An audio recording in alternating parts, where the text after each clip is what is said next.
அது 90களின் இறுதி காலகட்டம். விஜய், அஜித் என இருவரும் ஒரு சில வெற்றிகளை கொடுத்து மெல்ல மெல்ல வளர்ந்து கொண்டிருந்த காலகட்டமும் கூட. பத்திரிகை ஒன்றில் எழுத்தாளர் சுஜாதாவிடம் சினிமா தொடர்பாக ஒரு கேள்வி கேட்கப்பட்டது. தமிழ் சினிமாவில் கமலஹாசனுக்கு அடுத்த இடத்தில் எந்த நடிகரை வைத்து பார்க்கின்றீர்கள் என்பதுதான் அந்த கேள்வி. அதற்கு சற்றும் தாமதிக்காமல் சுஜாதா கூறிய பதில் பிரசாந்த். கமலஹாசன் எந்த அளவிற்கு தொழில்நுட்பத்தில் வல்லவரோ அவரை போலவே புதிய விஷயங்களை ஆர்வமாய் விரும்பி கற்றுக்கொள்ளும் தன் முனைப்பு கொண்டவர் பிரசாந்த் என்று சொல்லி கூடுதல் ஆச்சரியத்தை கொடுத்தார் சுஜாதா. அது உண்மையும் கூட. சிறு வயதில் இருந்தே தொழில்நுட்பம் சார்ந்த விஷயங்களில் ஆர்வம் கொண்ட பிரசாந்த் சினிமா தொடர்பான புதிய விஷயங்களை பற்றி கற்றுக்கொள்வதில் ஆர்வமும் ஈடுபாடும் கொண்டவர். பிரசாந்திற்குள் இருக்கும் இந்த ஆர்வத்திற்கான விதையை தூவியவர் அவருடைய தந்தை நடிகர் தியாகராஜன். இன்றைய தேதியில் ஒன்றுக்கு மேற்பட்ட மொழிகளில் நடிக்கக்கூடிய கதாநாயகர்களை பேன் இண்டியா ஸ்டார் என்று சொல்கிறோம். நடிகர் தியாகராஜன் 80களிலேயே பேன் இண்டியா ஸ்டாராக கொடிகட்டி பறந்தவர் என பல மொழிகளில் வெளியான வெற்றி படங்களில் தியாகராஜனின் பங்கு மிக முக்கியமானது. பாரதி ராஜா, பாலு மகேந்திரா தொடங்கி பல பெரிய இயக்குநர்களின் படங்களில் வெற்றிகரமான நாயகராக வலம் வந்த தியாகராஜன் பூவுக்குள் பூகம்பம் திரைப்படத்தின் மூலம் இயக்குநராகவும் வெற்றி குதிரையில் ஏறினார். ஆனால் 90களுக்கு பிறகு கதாநாயக வேடங்களில் நடிப்பதை திடீரென நிறுத்தி கொண்டார் தியாகராஜன். அதற்கு காரணம் அவருடைய மகன் பிரசாந்த். ஒரு நாள் தியாகராஜனுக்காக கதை சொல்ல வந்த இயக்குனர் ஒருவர் வீட்டில் பிரசாந்த் குங்ஃபூ பயிற்சியில் ஈடுபட்டு கொண்டிருப்பதை பார்த்தார்.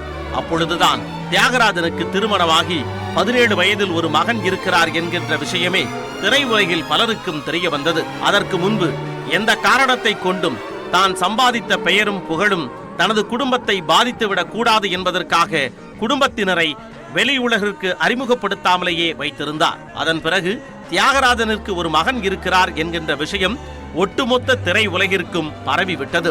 தியாகராஜனை தேடி 40 தயாரிப்பாளர்கள் அவரது வீட்டிற்கு படையெடுத்தனர். ஆனால் அப்பொழுதெல்லாம் பிரசாந்தை நடிகனாக்க விரும்பாத தியாகராஜனுக்கு அறிமுக இயக்குனரான ராதா பாரதி சொன்ன கதை மிகவும் பிடித்து போனது. அந்த கதை பிரசாந்தை கதாநாயகனாக்க அறிமுகப்படுத்துவதற்கு பொருத்தமாக இருக்கும் என்று தீர்மானித்தார்.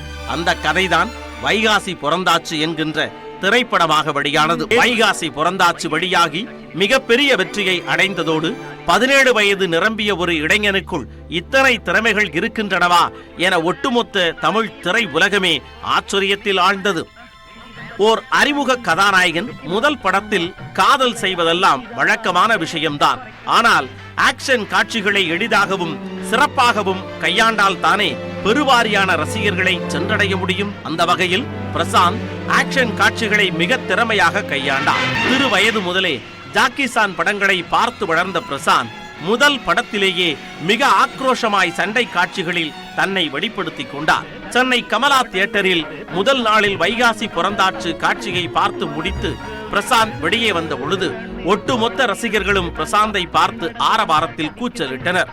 குறிப்பாக அதில் ஒரு குரல் பிரசாந்தை பார்த்து, நீங்க உங்க அப்பா வேற காப்பாத்திட்டீங்க என்றது. அது ஒரு வகையில் உண்மையும் கூட.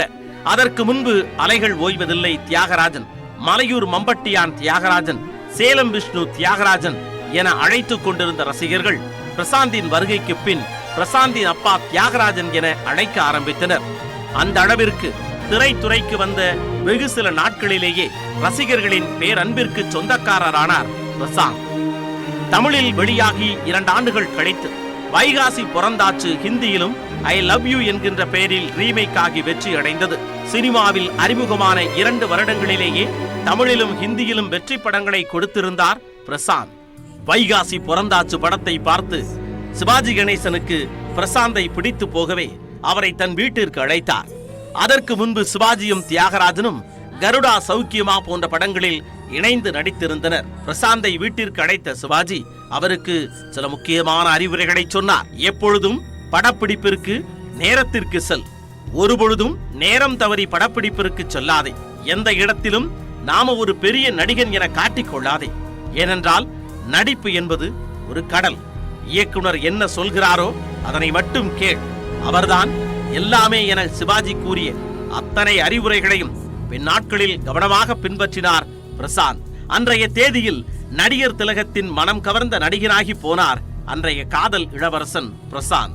வைகாசி பிறந்தாச்சு படத்தில் நடித்துக் கொண்டிருக்கும் பொழுதே மலையாளத்தில் பிரபல கதாசிரியரான MT வாசுதேவன் நாயர் எழுதிய பெருந்தச்சன் படத்தில் நடிக்கும் வாய்ப்பை பெற்றார் பிரசாந்த்.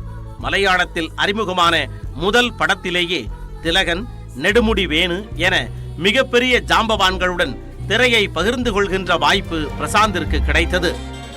வைகாசி புறந்தாச்சு படத்தின் பிளாக்பஸ்டர் வெற்றி பிரசாந்தை தமிழ்நாட்டின் கடைக்கோடி கிராமங்கள் வரை கொண்டு சேர்த்தது. முதல் படத்திலேயே அற்புதமான பாடல்கள் கிடைத்தது பிரசாந்தின் அதிர்ஷ்டம். வைகாசி புறந்தாச்சு வெற்றிக்கு பிறகு இரண்டாவது படத்திலேயே பாலு மகேந்திராவின் கதை நாயகனானார் பிரசாந்த். அப்பா மகன் என இருவரையுமே கதாநாயகனாக வைத்து இயக்குகின்ற வாய்ப்பு பாலு மகேந்திராவிற்கு கிடைத்தது.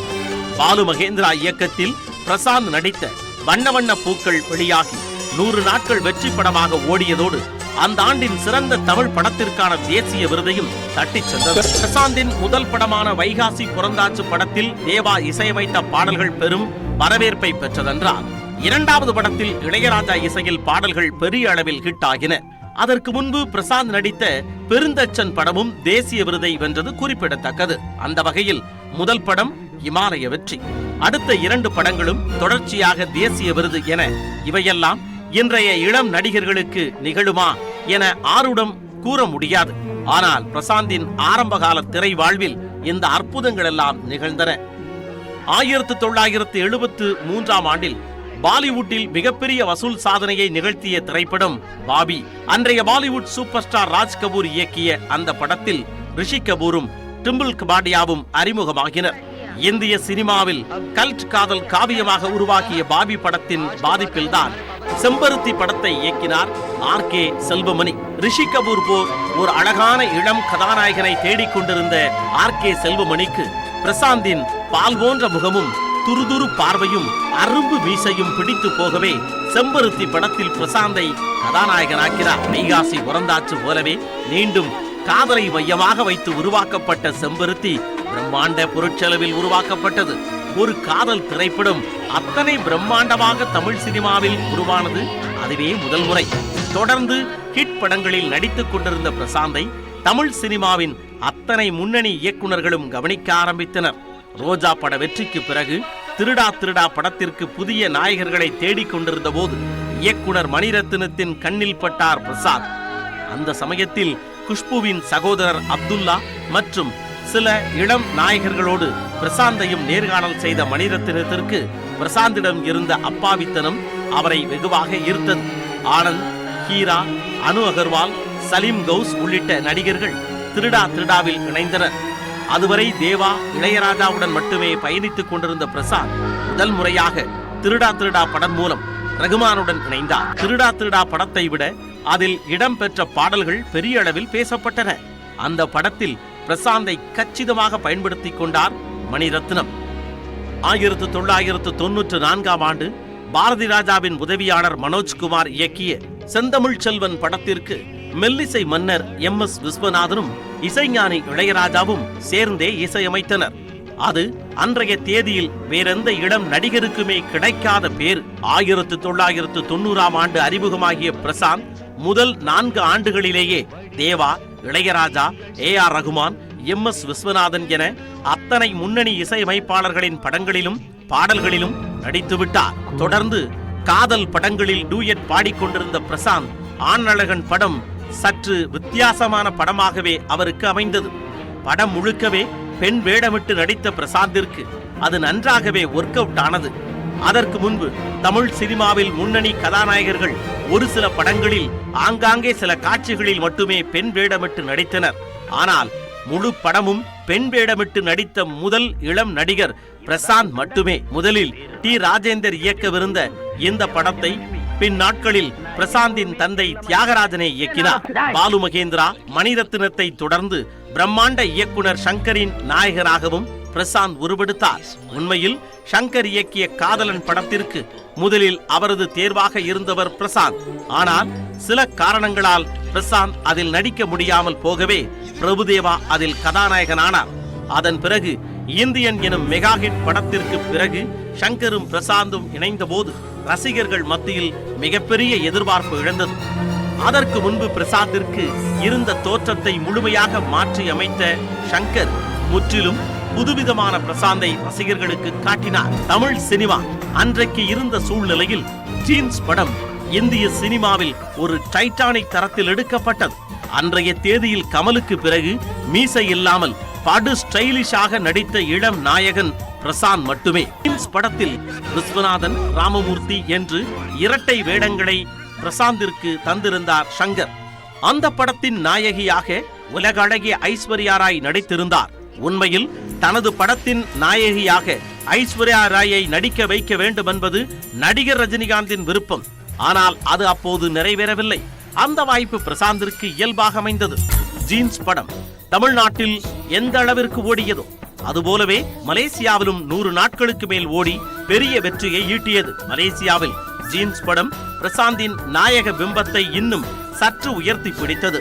ஜீன்ஸ் என்கின்ற ஒரு படத்திற்காக நிறைய படங்களை விட்டுக் கொடுத்த பிரசாந்திற்கு அந்த படம் தமிழ்நாட்டை தாண்டி இந்தியா முழுவதும் பெரிய அடையாளத்தை பெற்றுக் கொடுத்தது. சினிமாவில் டாப் கியரில் பயணிக்க ஆரம்பித்த பிரசாந்திற்கு கண்ணெதிரே தோன்றினாள், ஜோடி என 2 படங்களும் அடுத்தடுத்து பெரிய வெற்றிகளை பரிசளித்தன.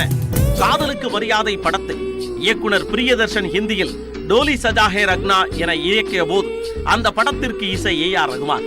அந்த படத்தில் இடம்பெற்ற அத்தனை பாடல்களும் ஹிந்தியில் பிரபலமாகின. எனவே ஹிட்டான அந்த படத்தின் பாடல்களுக்கு தமிழில் கதை எழுதிய பிரவீன் காந்தி படத்தில் விஜயை நடிக்க வைக்க முயற்சித்தார். ஆனால் விஜய் நடிக்க முடியாமல் போகவே ஜோடி படத்தில் நாயகனாக பிரசாந்த் நடித்தார். 2000களின் ஆரம்பத்தில் விஜயும் அஜித்தும் வெற்றி நாயகர்களாக முன்னேறி கொண்டிருந்த சமயத்தில் பிரசாந்த் நடித்த அத்தனை படங்களுமே பெரிய பெரிய படங்கள். அப்பு, பார்த்தேன் ரசித்தேன், ஸ்டார், சாக்லேட், மஜ்னு, வின்னர் என பிரசாந்தின் படங்கள் பெரிய அளவில் உருவாகின. ஒரு படத்தில் பிரசாந்தின் கதாநாயகியாக நடித்தவர் மீண்டும் பிரசாந்துடன் கதாநாயகியாக நடிப்பது மிக அரிது. முதல் படத்தில் காவேரி, 2வது படத்தில் வினோதினி, 3வது படத்தில் ரோஜா என்றுதான் இருந்தது. பிறகு சிவரஞ்சனி, ஐஸ்வர்யா ராய், தேவயானி, லைலா, ஷாலினி, ஸ்னேகா, மீனா என்று ஒவ்வொரு படத்திற்கும் ஒவ்வொரு நாயகி நடித்தனர். இவர்களில் சிம்ரன் மட்டுமே விதிவிலக்கு. ஆம், பிரசாந்த் சிம்ரன் இருவரும் இணைந்து கண்ணெதிரே தோன்றினாள், ஜோடி, பார்த்தேன் ரசித்தேன் ஆகிய தமிழ் படங்களில் நடித்தனர். ஹரி இயக்கிய தமிழ் என்ற படத்தில் இருந்து வடிவேலுவுடன் ஜோடி சேர்ந்த பிரசாந்த் அதன் பிறகு பல படங்களில் அவருடன் இணைந்து நகைச்சுவையில் வெளுத்து வாங்கினார். பிரசாந்த் வடிவேலு கூட்டணியின் உச்சம் என்று வின்னர் படத்தை சொல்ல வேண்டும். 2011ஆம் ஆண்டு கலைஞர் கருணாநிதியின் கதை வசனத்தில் உருவான வரலாற்று திரைப்படமான பொன்னர் சங்கர் நவீன தமிழ் சினிமாவில் பிரம்மாண்டமான ஒரு வரலாற்று படத்தை எடுக்க முடியும் என்பதை சாத்தியப்படுத்தியது. பின்னாட்களில் தென்னிந்திய சினிமாவில் பாகுபலி போன்ற பிரம்மாண்ட சினிமாக்கள் உருவாவதற்கு பொன்னர் சங்கர் முன்னோடி சினிமாவாக அமைந்தது. 2018ஆம் ஆண்டு ஆயுஷ்மான் குரானா நடிப்பில் மிகப்பெரிய வசூல் வேட்டை நடத்திய அந்தாதூன் படத்தை தமிழில் அந்தகன் என இயக்கினார் பிரசாந்தின் தந்தை தியாகராஜன். அந்த படம் நீண்ட இடைவெளிக்கு பிறகு பிரசாந்திற்கு ஓர் பெரிய வெற்றியை கொடுக்கும் என நம்பப்படுகிறது. இந்த இடத்தில்தான் பிரசாந்தின் திரைப்பயணத்தில் ஒரு அதிமுக்கிய திருப்புமுனை. வெங்கட் பிரபு இயக்கத்தில் விஜய் நடிக்கும் திரைப்படத்தில் விஜயுடன் இணைந்துள்ளார் பிரசாந்த். இது விஜய் ரசிகர்களுக்கும் பிரசாந்த் ரசிகர்களுக்கும் ஒரு இன்ப அதிர்ச்சி என்றுதான் சொல்ல வேண்டும். இந்த படம் பிரசாந்திற்கு சிறந்த ரீஎன்ட்ரி படமாக மாறும் என்பதில் எந்த ஒருவித மாற்று கருத்தும் இல்லை. வெகு நாட்களுக்கு பிறகு தமிழில் பிரசாந்த் நடிக்கும் பெரிய படம் என்பதால் பிரசாந்த் ரசிகர்கள் மத்தியில் படத்திற்கு மிகப்பெரிய எதிர்பார்ப்பு உள்ளது. இங்கே கவனிக்க வேண்டிய அம்சம் என்ன தெரியுமா? தமிழ் சினிமாவில் பிரசாந்த் கதாநாயகனாக அறிமுகமான போது விஜய், அஜித், சூர்யா, பிரபுதேவா போன்றவர்கள் யாருமே கதாநாயகர்களாக நடிக்க ஆரம்பிக்கவில்லை. இன்றைய சூழலில் பெரிய நடிகர்களாக ஜொலிக்கும் பலரும் பிரசாந்திற்கு பிறகு நடிக்க வந்தவர்களே. உலக நாயகனான கமலஹாசனை போலவே விடலை பருவத்திலேயே நாயகனாக ஜொலிக்க ஆரம்பித்துவிட்ட பிரசாந்த் தொட்ட உயரங்களும் இன்னும் தொடப்போகும் உயரங்களும் ரசிகர்களுக்கு வியப்பானவையே.